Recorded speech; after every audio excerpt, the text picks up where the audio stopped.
Welcome, travelers. I'm Josh. And I'm Lewanika, and this is Tabletop Journeys, where we will be your not so humble guides on the quest for RPG adventures.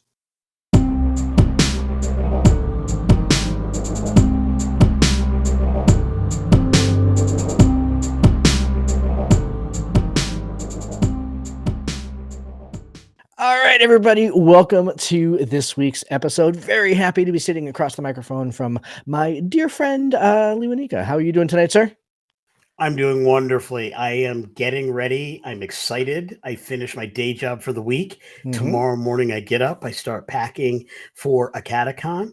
And then bright and early, like 0400, I got to be at the airport Yeah. Thursday morning to fly out and get ready to hang and game with so many of my friends in TTRPG.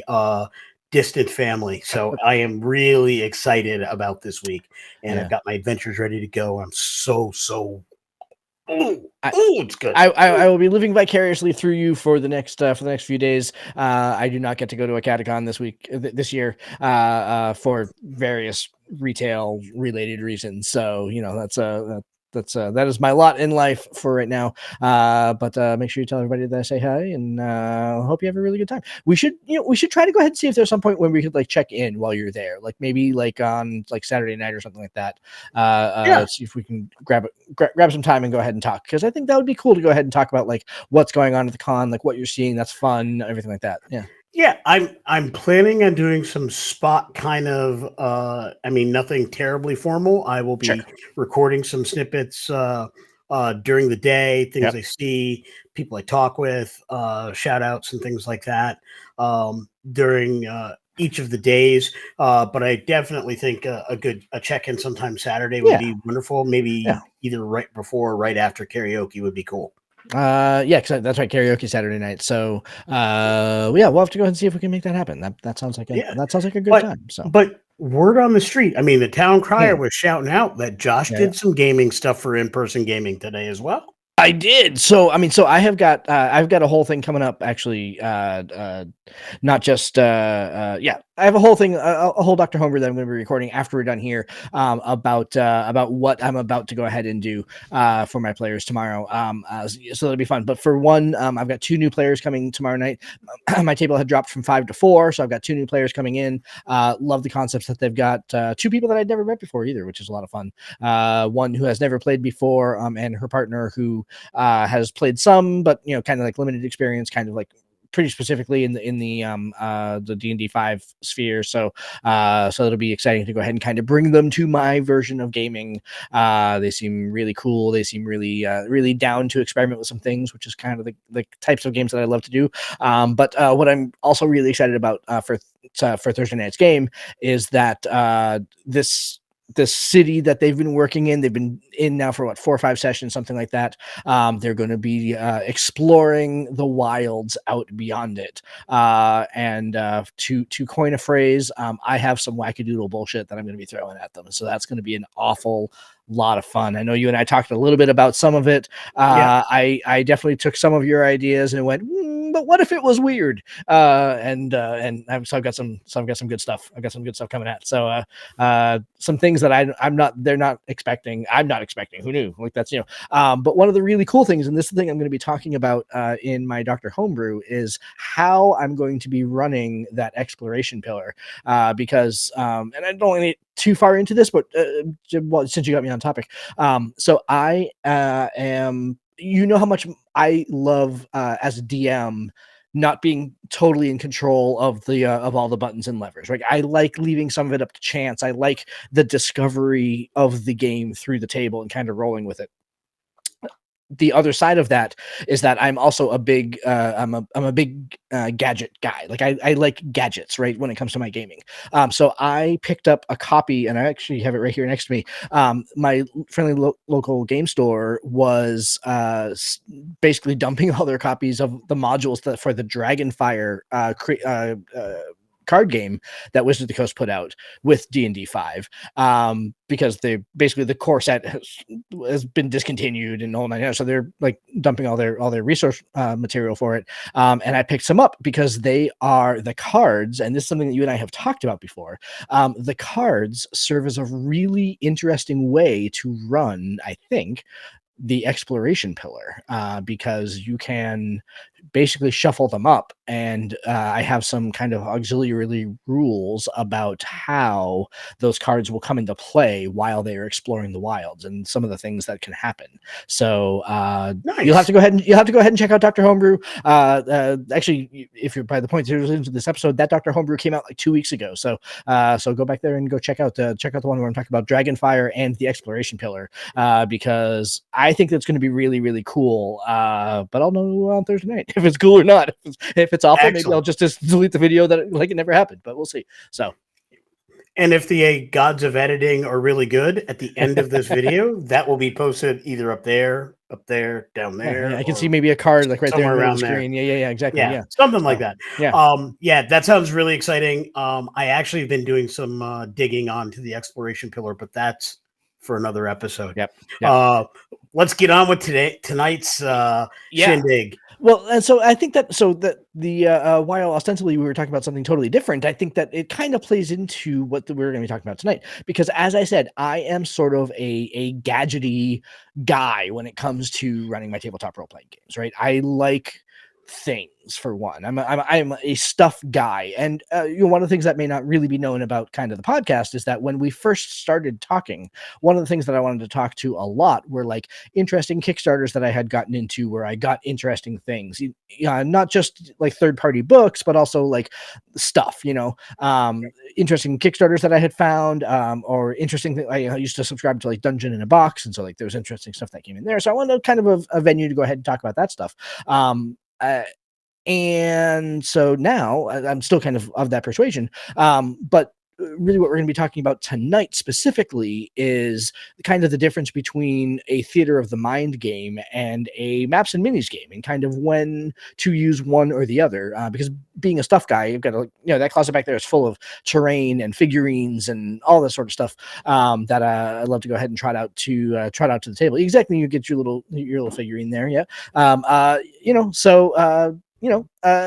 That's what we're going to be talking about tonight, is kind of like when to go ahead and open up the closet and trot that stuff out, and maybe when not to. So let's start a little bit kind of with our history as gamers, though, as we often do, though. So I know kind of like how I kind of first got into kind of taking the leap from a strictly theater of the mind game into a maps and minis game, but how did that play out for you?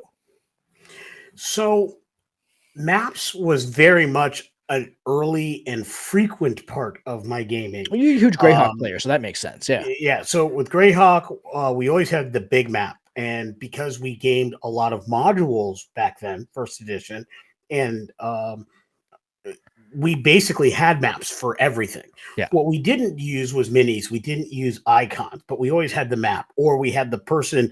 Us old school grognards will always remember the map taker. So somebody had a piece of graph paper and they were turning, and then it was always fun at the end of an adventure to see how bad the map was in comparison to the printed map. Right. Because my GM, and I love you, Marty, was nasty. Yeah. If It's you ruthless. wrote your map wrong, you wrote your map wrong. Yeah. And he would actually look at it when it, like, invariably we ran into something that we weren't supposed to run into and we had to boogie out of the dungeon. He would say, and you're lost. Yeah. Oh, that's a dead end. He would say, just tell me which turns you make. He has the real map. We'd be looking at our map and like, and you're lost, or now you're stuck. Yeah. And we had to get real good at mapping and those types of things. That's actually where I started always remembering to never dump stat intelligence and always have a character in the party. And if there wasn't one, I started playing the character who could map or always knew true direction and things like that. Marty trained that into my brain, and the reason I make skill monkeys today is because of those experiences. Sure. So maps, always part of the deal. After when I went to college and I started gaming at Full Moon Games in Westbrook, Maine, our friend Phil Ledoux owned that store and had a great environment for gaming there. I started playing in the Alanis campaign. Minis started coming into the picture, and I was well aware of minis before. The Citadel has always had a very strong Napoleonic groups that have come through and did all kinds of minis games, that type of thing. So I was always aware of them, but I never dealt with them. I didn't have the time, the equipment, the knowledge, or the skill to deal with a lot of that. But it was always there. And then Ben had that neat thing where he's like, "Hey, if you produce your own mini and paint your own mini, you get 1,000 extra experience points when you start each campaign." Yeah. And then he added to that, if you produce a mini for an NPC that's key and prominent to your character, you get 500 extra XP points. And then later on, by the time we're 6th or 7th level, if you produce a group of minis for a group that's under your command of some of sorts, then you could get another 500 for all of those, and so on and so forth. So Yeah. all of a sudden, I started doing minis a lot. We started having paint days, things like that. So I started picking up painting. I was getting pretty good at it and got into it. Eventually fell out of it. Yeah. Part of that was moving fully into LARP for the most part. And then part of it was when I moved back to Connecticut after so many years up in Maine. While I gamed, I didn't have any equipment. I didn't have any minis. I didn't have a lot of maps. So I went back to gaming almost exclusively theater of the mind or hand mapping as we went. Fast forward to more closer to modern times, I really use a mix of the both. Between my VTT work and when I game in person, I'm usually using some mix of both, and we'll get into how, why, when, and where I make those decisions as we go. Yeah. Yeah, I agree with your end state where even now, the game that I'm running right now is very much a mix between Theater of the Mind and maps and minis. Leaning actually surprisingly towards Theater of the Mind. But I think that's more been situational than anything else, right? I think that I have only trotted out the maps and minis a couple of times. And that honestly it's just been easier or it's made for better flow. I think that's partially because our game sessions are short. They're only 3 hours a piece. So I think that given the game session length, I think the maps are sometimes a lot of overhead to go ahead and trot out. But I'm sure that there will be times when they do come back out in the near future. I started again kind of without any maps or minis or anything like that. It was all Theater of the Mind, really up until the point that I met Ben and started playing in Alanis. And you know, the way that he used maps and minis for the really epic scale stuff. I mean, we have talked on this show 100 times about The Battle of fighting Kazgoroth. undead with just boxes and boxes and boxes of undead are coming out on the table, and you're just like, what are we doing here? This is a 10-foot long table. When does this end? And it didn't. Yeah. And Yeah, that's when he yeah, took a 5-foot table off that. He goes, "These are the ones that are behind these racks." yeah, Like, exactly are right. you kidding me? Yeah, it's Are like you 1,000. actually kidding me right now? You know, uh, and I like the reason that you Seven made. Yeah. Ah, Seven. I have to describe this for the audience, and my hands are very wide. The camera's a little tight, so you can't see how wide my arms are. But there were 7 long gun cases yeah, filled with skeletons.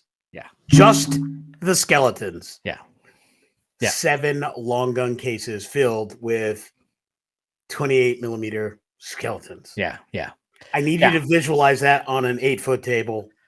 yeah. We're defending a wall. They're Literally coming up. thousands of figs, thousands of It was figs. insane. It took Um, them almost an hour and a half to set it up. yeah, and then I like when you were talking about LARPing too, because I think that there's an interesting thing that happens in live action role play when obviously it kind of lives in what we're calling for the basis of this episode a maps and minis environment, right? You are the person in the environment that you're operating.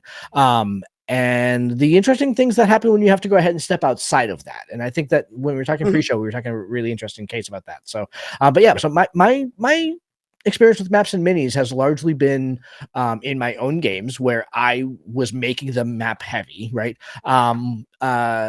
and then Alanis, which was always super map heavy too. I think the digital revolution again kind of very much lives in that maps and mini space, for better or for worse. I think that kind of Yep. gives sometimes the visual or the virtual gaming environment a little bit of its reputation for being too video gamey, because it feels like a video game when you are Mhm.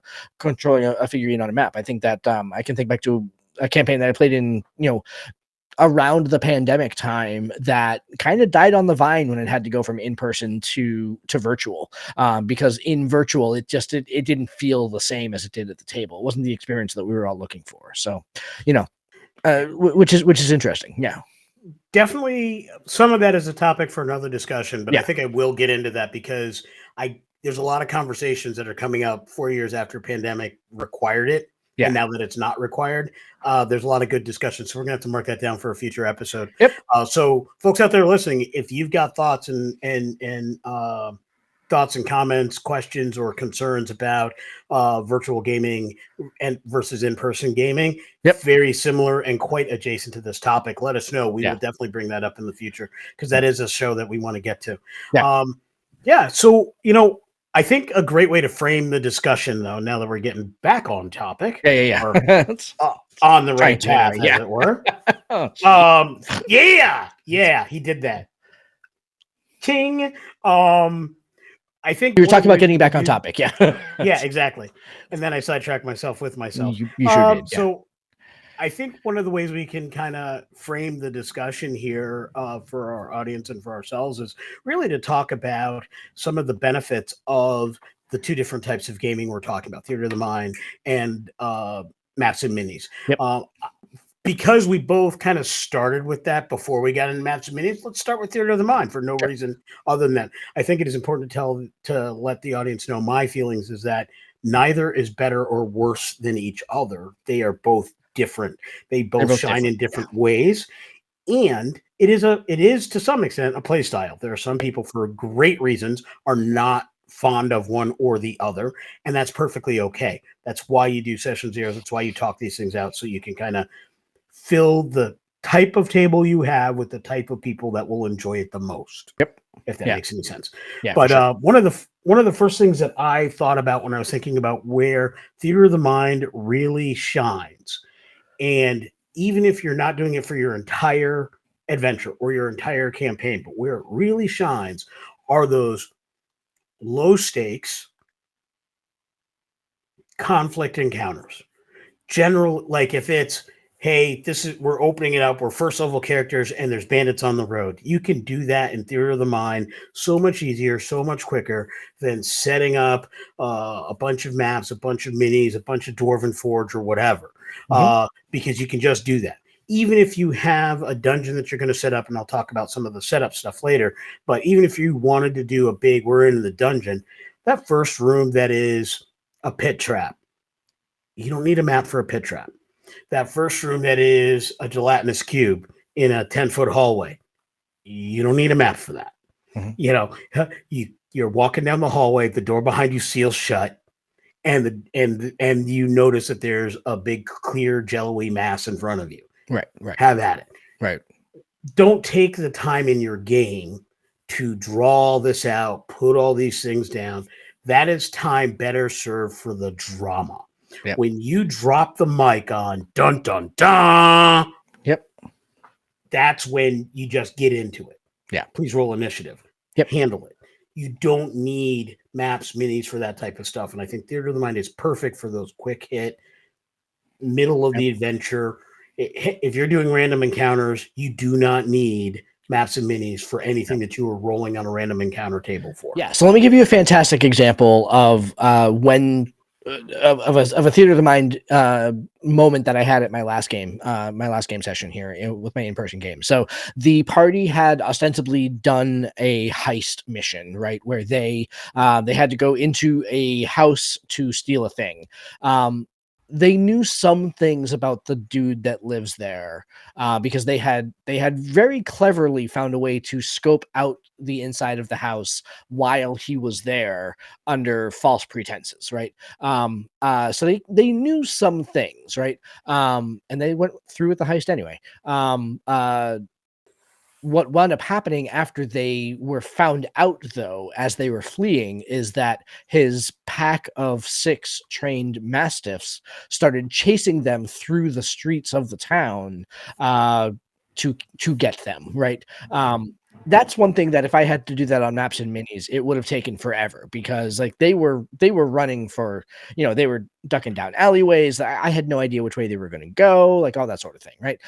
So that sort of thing was way more effective theater of the mind because I could kind of hand wave how far away from the mastiffs they were getting and how close the mastiffs were getting to them on a turn by turn basis and everything like that. So and could just kind of like build the drama of like, oh yeah, you just ducked down an alley. Like I you know need you to go ahead and, how good are you at being stealthy? Are the mastiffs going to be able to find you? That sort of thing, right? If I'd had to do that maps and minis, had to basically plot out that entire city on a map, it would have really kind of robbed the moment. And what made that moment so exciting was that they got find out, they had to run, and then the dogs were chasing them. So, Yep. like having to stop that to draw the thing or to throw out terrain or whatever really would have impacted the scene. And so like that was one of those things where like theater of the mind just made a ton more sense. In fact, I mean, even the heist was done theater of the mind, and I've kind of gone back and forth on whether or not the building should have been plotted out or not, kind of in the moment. But ultimately, I ended up going theater of the mind, which I think was the right decision too, for kind of separate topics. So Yeah. Um, you brought up chase sequences. Perfect example of when theater of the mind works much better because you're focused on the drama of it. yeah, If you even think about the way you watch movies, they're not showing you everything.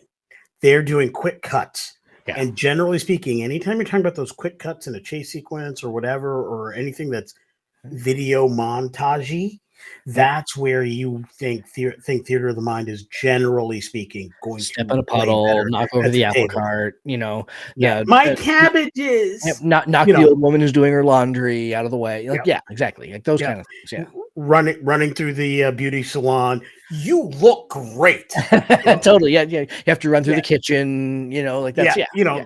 All those kinds of situations work best theater of the mind. And as a storyteller, I get to play. That's my improv Yeah, moments. yeah, On yeah. a map, you can still have them, but it's a little harder. Yeah.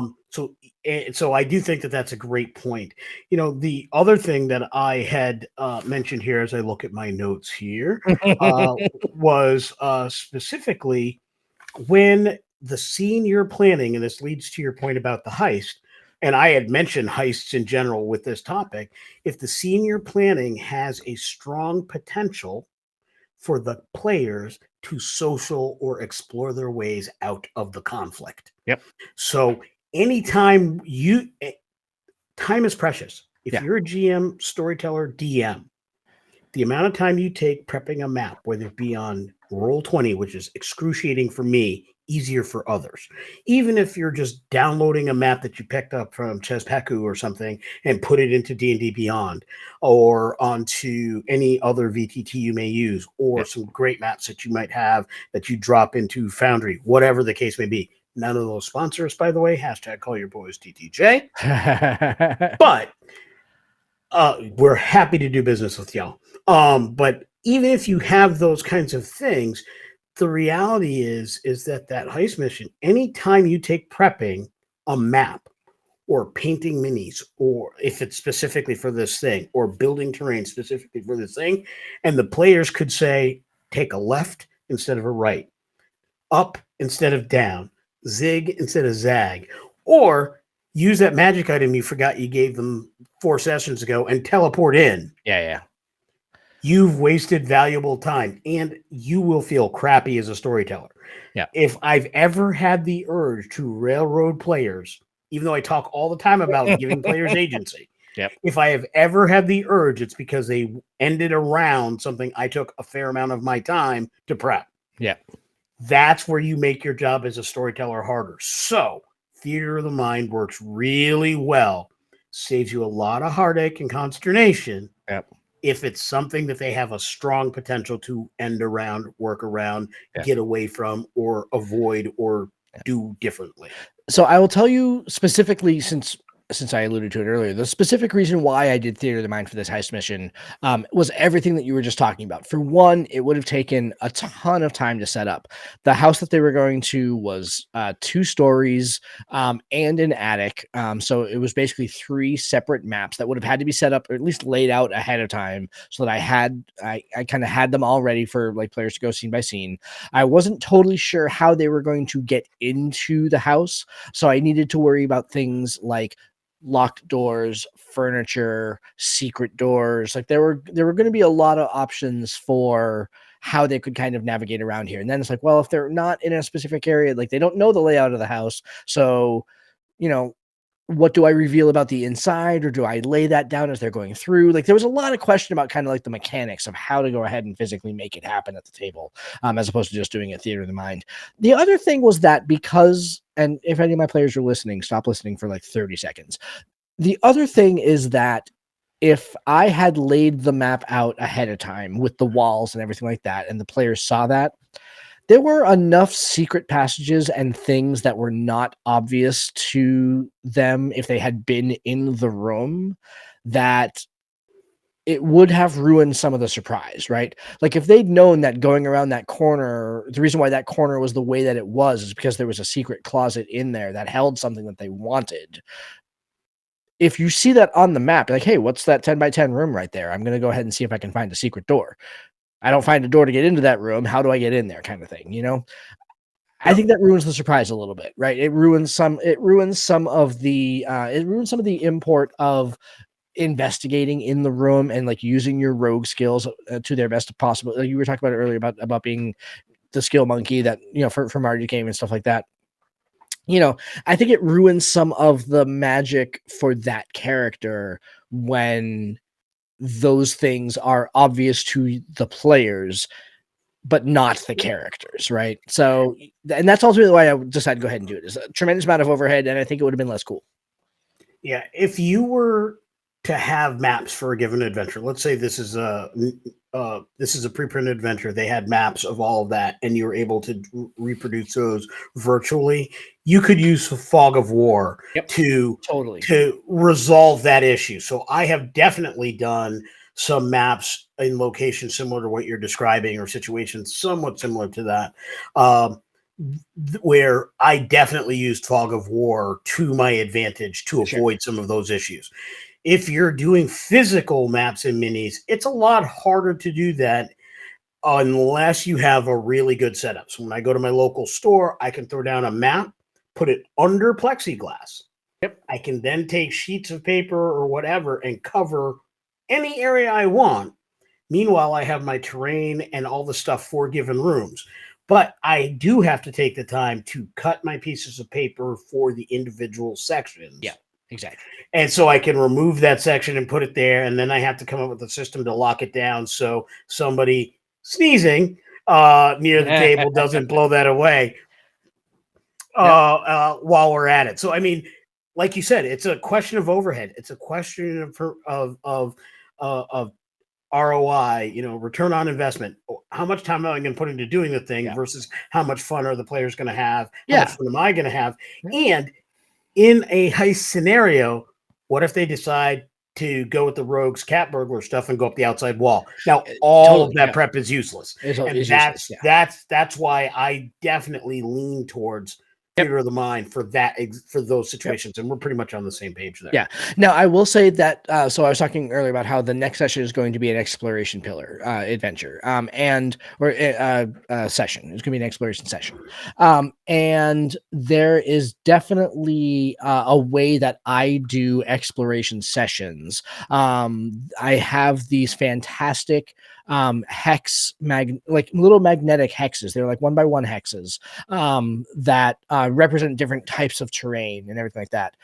So I will be, as they are doing their exploration and as they are going from, as they're spending an hour to go from one point to another, and telling me which direction they want to go, I will build the map as they go so that they can see basically like the next circle of square of hexes so that they can Mhm. kind of see how it lays out and everything like that. But but that's it. Like that, they don't get to go ahead and see beyond that kind of thing. So that is one thing that I will for certain do, just because I've done that before, and it's really effective in exploration pillar adventures. Especially if they're looking for something and they're not exactly sure where it is, they kind of know a vague direction where it is, and they kind of have to navigate their way there. That kind of, it adds a little bit of tension and a little bit of kind of like it gives them a little bit of feeling about what it is that they're going to be experiencing. So like that's definitely something. So those will definitely be coming out for this next time. Because it's a neat way to kind of do that, kind of expose a little bit of the map at a time to players who may not be familiar with that part of what's on the outside. So the last thing I really wanted to get to is regarding theater of the mind. Basically, has to do with our experiences with LARPing and just gaming in general. yeah, And that is any situation in which the fluidity of the scene is key. And I'm thinking specifically of dream sequences, the Fey realm, yeah, the anything that where incorporality, if such a word exists, or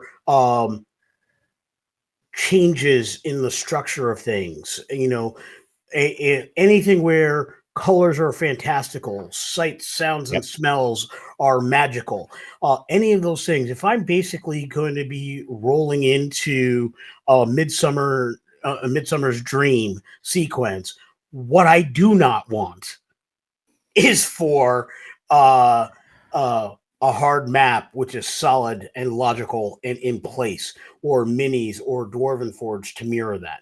You yep, can do fantastical things with all of these things, and you can paint things crazy colors. But at sure, the end of the day, it's solid, it's locked in.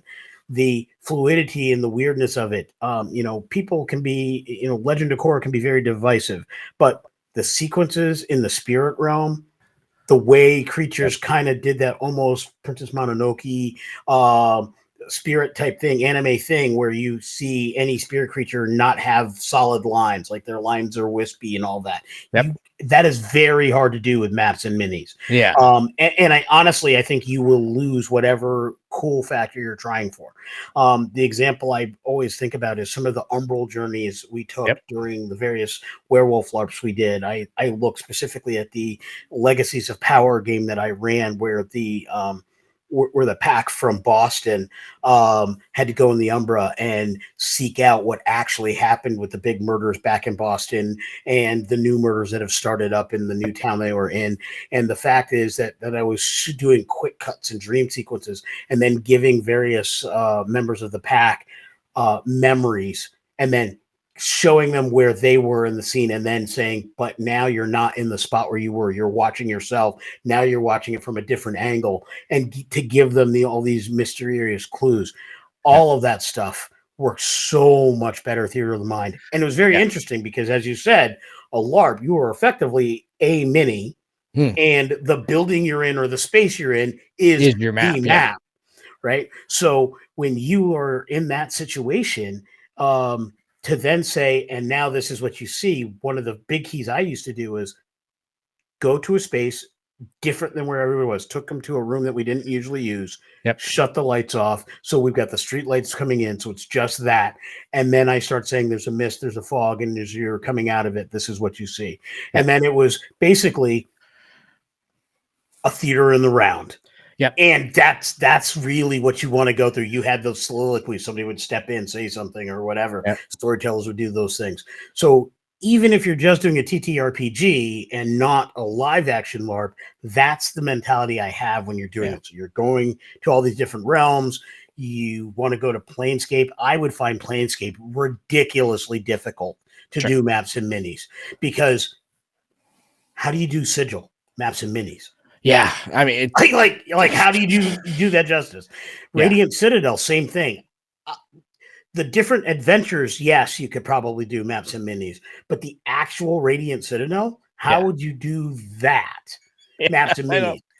It's so beautifully written. I wouldn't want to ruin it with my paint job. Yeah. So that when you're talking about the Umbra and running live action werewolf, that is such a great example. I had I had the pleasure of being on staff for a werewolf game that was run by a dear friend of both of ours, called Howls of the Forgotten, and most people weren't aware of, I guess they were probably tangentially aware, and they certainly kind of became more aware as the game went along, that the way that we sort of divided up staff duties was not by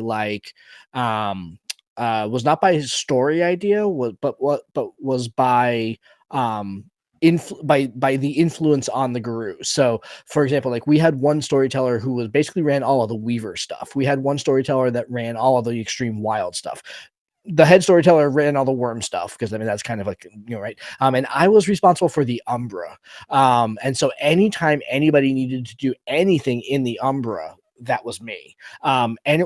it was the best. It was literally like, okay, you three are going to the Umbra, you're doing an Umbra quest.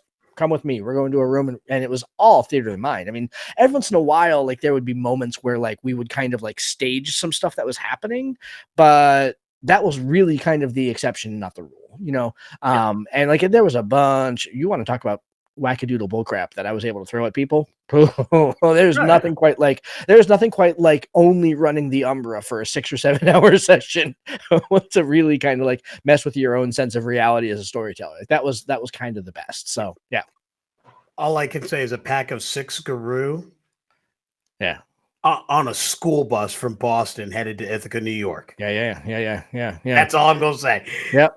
All Yeah. right. Yeah. So wrapping up theater of the mind, those are Yeah. some of the best things about that. And I think we'll wrap up at the end with limitations and things to be aware of, watch Yep. out for.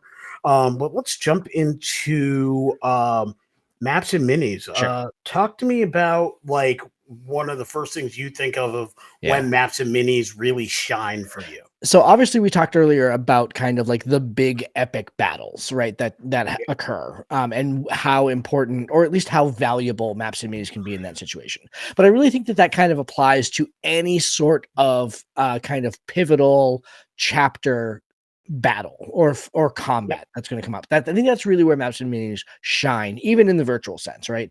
Is that, if placement is important, if placement of where the people are going to be is important, and it's going to be a combat that either spans several kind of like smaller combats kind of rolling up into this bigger combat, or even just one combat has like a lot of minions and a lot of things and a lot of kind of different chapters to it, and people arriving in one section and all that sort of thing. Like, I think that's really the kind of thing where maps and minis are really going to be your best friend as a storyteller, because it really kind of allows you, it does make it a little bit board gamey, right? Where it's like, okay, I'm controlling these pieces, you're controlling those pieces. And that's, we're going to kind of see how the interaction of all these pieces breaks out, kind of thing. But I think that's okay. I think in that kind of a situation, that's okay. Because I really think that's where maps and minis shine for me. I would agree. In fact, in my notes, I have any time there's a tent pole action combat sequence. Yep. And so that is your chapter end. That is your adventure module, big bad fight. Yep. That is the big sequence. I think about Arnold Schwarzenegger's movies, Commando. Yep. Most of those fights you would not necessarily need maps and minis, but that last fight when he's assaulting the compound and has the square box missile launcher and all that, Sure. those are the times when you needed the maps and the minis, because Yep. positioning, because cover, all those types of things really work. So I think of any time where cover concealment becomes important. What's a rock versus what's a chair? What's a tree? Line of sight issues come to mind. Having watched so many Warhammer 40K games being played, having played a couple, or Necromunda, or Yep. any of those Games Workshop games. One of the things that I love about those games is things like line of sight. Okay, I can hit that because I can see that. Yeah. The 5e base game has so many spells and so many effects that are based on what you can see, Sure. that it is less about the distance. GM can very easily do distance. Yeah. Theater of the mind for line of sight can be more challenging. Yep. That does require the GM to make a call. And if you're playing at a table with people you don't know, you're at a convention or whatever, it's hard to build up a You should always start in a trusting position. I, as a Sure. player, go to a table trusting the GM. But as a person who games in these, I am very cognizant of the fact, and I don't take for granted that I have the trust of the players I've played with for years, or Yep. that have been invited or coming to my in-person game or whatever. But when I'm playing with absolute strangers, that trust is not a given. Right. They're testing me out. They're willing to give me some lead, but I have to make sure I do that. So having the maps and minis there so I can discuss Yep. or display line of sight Yep. is a It's way on to a build skill. that Yeah. trust. Yeah. Well, there is that tree in the way. So that when, but the good news is, while you can't see them or they're going to get a benefit, you would also get a benefit from them, Yep. and making sure you call out those things. It is difficult to do that. Now you can say theater of the mind, and if you do it properly, you should say, "Hey, everybody, the whole ground is difficult terrain. There's a lot of things in the way. Generally speaking, most places you're going to have some level of concealment, but not necessarily cover. Yep. So if you're wondering about can I duck behind cover, you need to call that out verbally, and so I can make note of that. Yep. Other than that, you might be harder to see, but you'll be known, Oh, and you a would not perfect have cover. example. Let me give you another example of where maps and minis really kind of saved my bacon, right? Two brand new players at my table before we started in the full campaign that we're in now. We were running through Dragons of Stormwreck Isle, right? And there is a moment where they have to go from basically like the place where they land when their ship crashes, right? To they have to go explore this cave to go ahead and get a MacGuffin, right? And I had kind of augmented this journey a little bit to make it a little bit more exciting. So like as they're like cresting a hill, they can hear this buzzing on the other side because they're about to go ahead and stumble on a bunch of sturges because there are a bunch of sturges in the cave and they're getting close to the cave. So there are sturges kind of flying around. And the rogue very cleverly is like, okay, well, I want to be sneaky and sneak up to the top of the hill and see what they are. And so he rolls his stealth. He rolls really well. He looks up, he sees what's going on. And so he backs down and he comes back to his partner and the other two people in his party and says, we don't want to go that way. Let's see if we can basically sneak around this lower part rather than going up on the path and up and around. Let's see if we can sneak this lower part. We're now an extra 25 or 30 feet away from those sturges. Let's see if we can get around them without having to deal with them. I figured they would be fighting them. I figured that they were going to have to go ahead and throw down, fight the gigantic mosquitoes, and there's going to be like a nice little combat right there. And instead, the map gave them the idea like, oh, we don't need to go up and on the road. We can go across the grass. And as long as we're quiet, probably get by, you know? And I just thought that that was wildly creative. It's an idea that they wouldn't have had necessarily a theater of their mind because not that I was railroading them onto the road to go ahead and have this combat, but I was definitely suggesting that they continue to go ahead and follow the path into this combat. The map gave them the idea like, oh, we don't actually need to go ahead and do that. So, Yeah, absolutely. I think maps and minis come in handy for augmenting creativity in that way. yeah, Uh, and especially with newer players, I don't think it should be lost that newer players having maps and minis can be exceptionally helpful because if you're brand new at this game, you don't know what you can and can't do. There are no games other than TTRPGs where you get to ask, "Can I swing from the chandelier?" right, right, right. Either it's physically a part of the game and you can do it because it's in the rules, it's stated here, important, blah, blah, blah, blah, blah, or it's not. And so if somebody is trying RPGs for the first time, specifically tabletop RPGs, they don't know what they can do. And I am not a big video gamer, but I know one of my biggest problems with video games is I played TTRPGs for almost 20 years before, or 10 years before I ever played my first uh, video game that involved any kind of role playing. And my biggest frustration is I didn't have the choices that I have in a TTRPG. Sure. That's why, to this day, it's honestly why. And I am well aware that Baldur's Gate 3 and all these other games, they give you all these choices and it's much wider. But at the end of the day, in my head, I still know there are walls. I cannot walk infinitely. I cannot make any choice. There are some rocks I can pick up because somebody told me I could, or there are some rocks I cannot. And those parameters are why I don't tend to do video games. I'm not a fan of having those walls. That's why I love this game, because I have no walls other than what the GM gives me.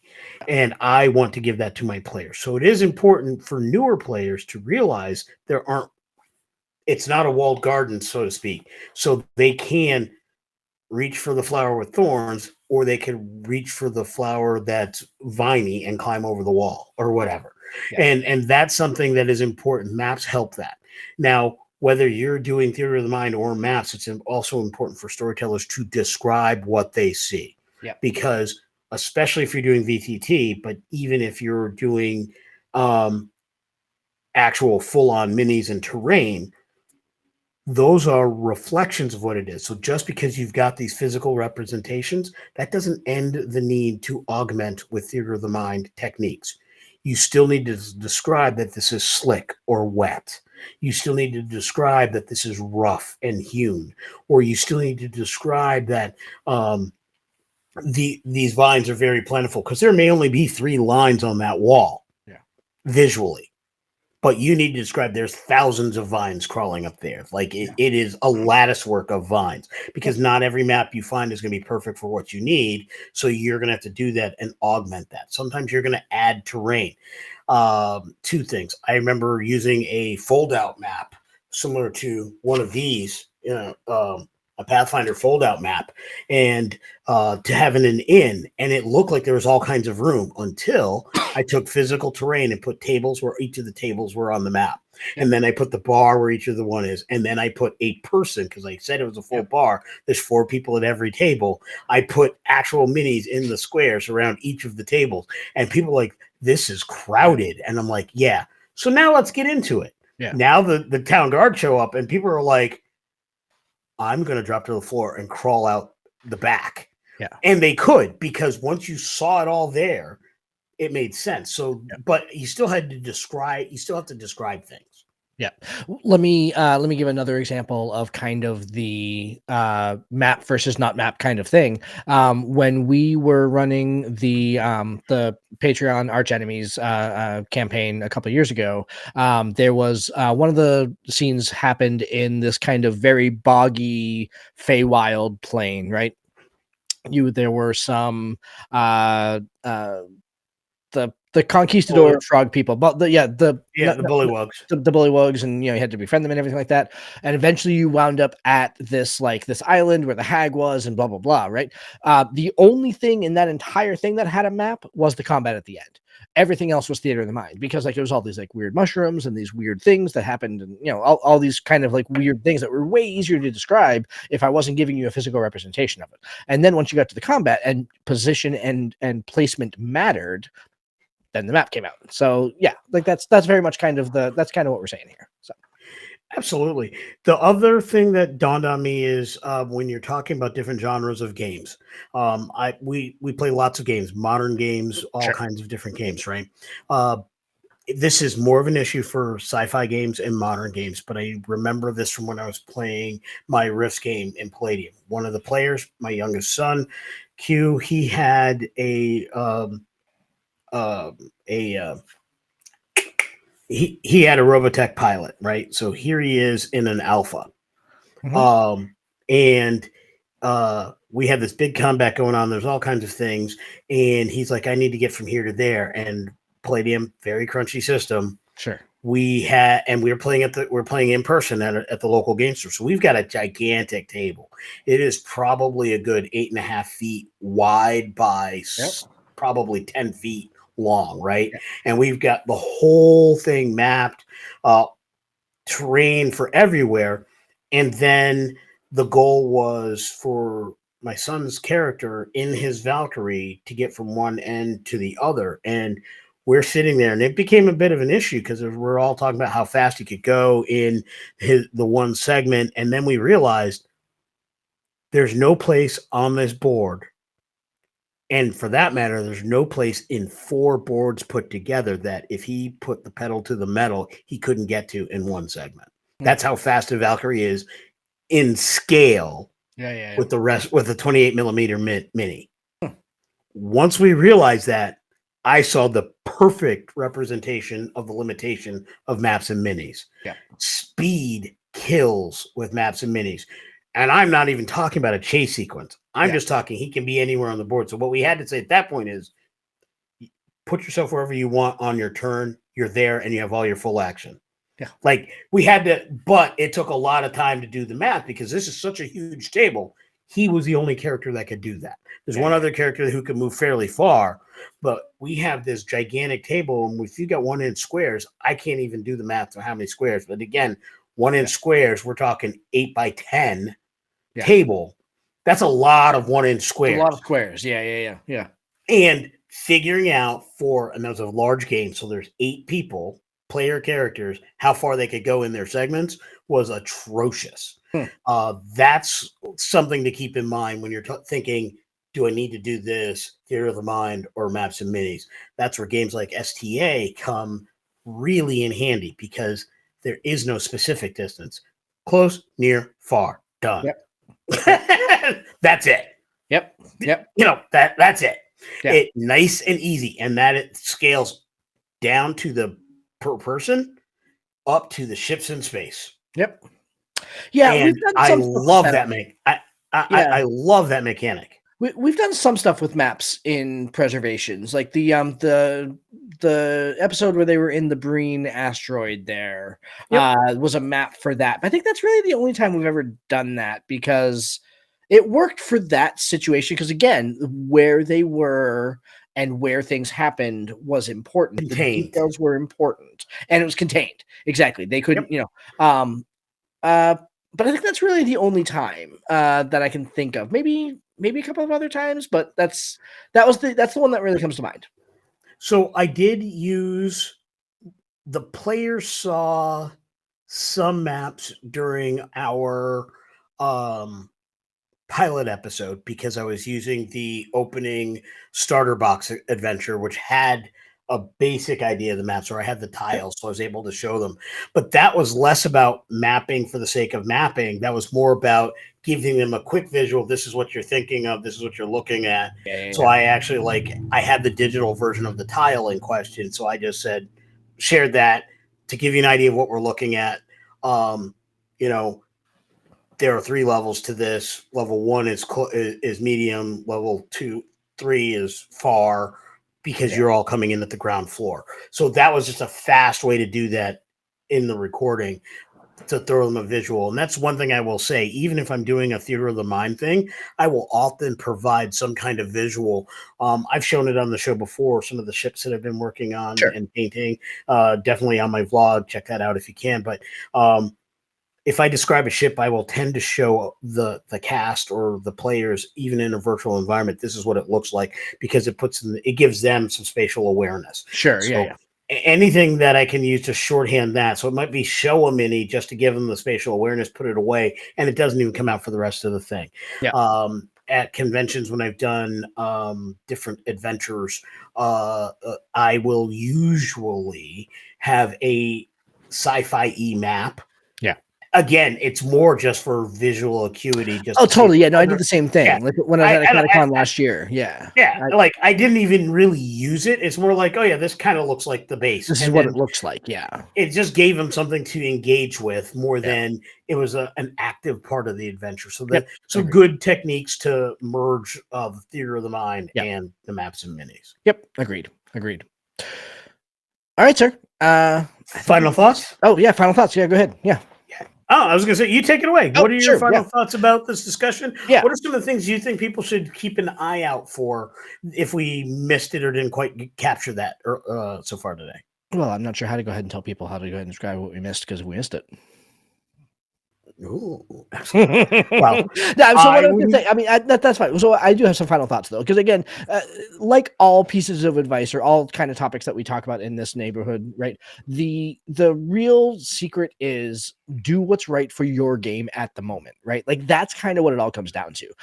Like we all I mean, I am for sure. I am definitely a stuff, goblin, right? I would love to go ahead and trot my stuff out more, but I don't want to overuse it and I don't want to use it inappropriately. So, that's kind of make sure you're doing what's right for your game. My game sessions are short, they're every other week.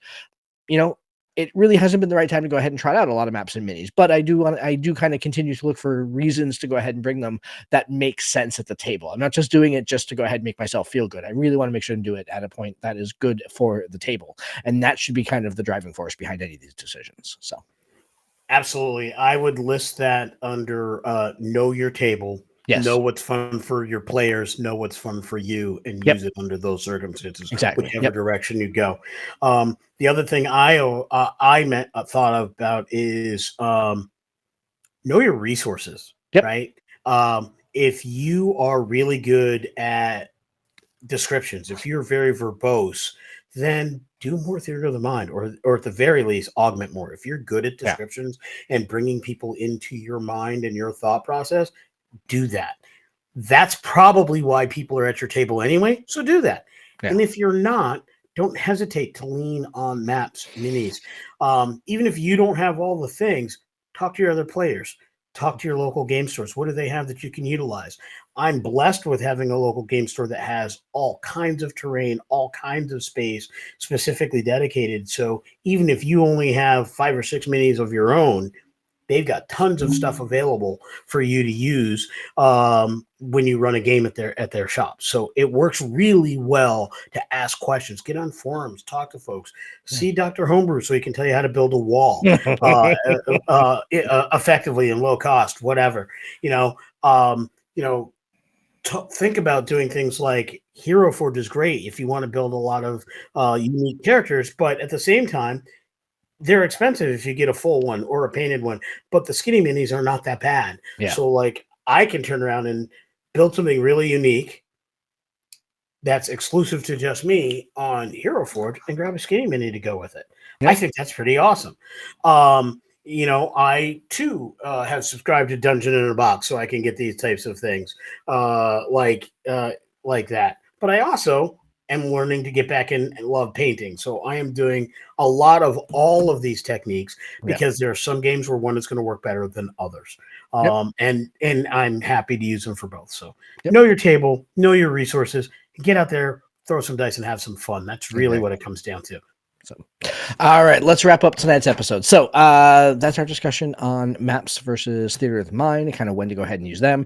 Next week, we are going to be cracking into the 2024 Dungeon Master's Guide for D&D 5. Interesting discussion. Some interesting stuff already flying out about that. The full book comes out in about a week. I'm excited to go ahead and get my hands on it. Probably going to be the first physical book that I have bought from Wizards of the Coast in quite some time. So we'll see kind of what comes up on that front. Yeah, and then coming up soon here. I mean, if you can believe it, we're going to be wrapping up the year here pretty soon here. So I would expect the our end of year retrospective here pretty soon, as well as our bloopers episode and everything here coming up in the next couple weeks here. So Holiday yeah, episode, holiday episode coming up holiday soon. gift guide. Yep, yep. Yep. So yeah, so that'll be definitely all that coming up really, really soon on the channel. And as always, Preservations season 2 rolling right along. Just about to go ahead and wrap up. Actually, at the point that you hear this, we'll be probably about halfway through episode 10. So season 2 is just about to go ahead and wrap up for this year. So that'll be coming back probably like January, February is when that'll start airing again for season 3. So yeah. There you go. Thank you to everybody out there listening. Please, if you have not already subscribed to the channel, please do down below, hit the subscription button, hit the notification button, make sure that you Ring the get notified, bell. and make sure you get notified every time that we're putting out a bunch of new video content, not just ourselves, but also a friend of the show, Mike Ross, who is currently deep in a catacon prep right now, which is why he's not joining us tonight. But yeah, he's putting out a bunch of video content on the channel also. So really looking forward to seeing what he's bringing out there. But you'll never know if you don't subscribe and get notified every time content comes out. So make sure you hit those buttons and do the thing. And as always, if you're looking for some other way to go ahead and support the show, you can always go ahead and check out our Patreon. That's www.patreon.com/ttjourneys. Get you an invite to our monthly games that we run that are Patreon exclusives, as well as early access to all of our episodes, etc., etc. All the benefits listed right on that page, www.patreon.com/ttjourneys. So, all right, my friend. Good discussion as always. I guess we'll talk again next week when we start talking about the Dungeon Master's Guide. Sounds like a plan. I'm looking forward to it. Yeah. Some good things. I got some bastions to build, and I'm getting ready for it. Yeah, we'll see. So, all right, man. Have a good night, and yeah, everybody out there listening, thank you very much for taking your time with us tonight. And yeah, we'll talk to you next week about the Dungeon Master's Guide. Till then, have a good night. Good night, all.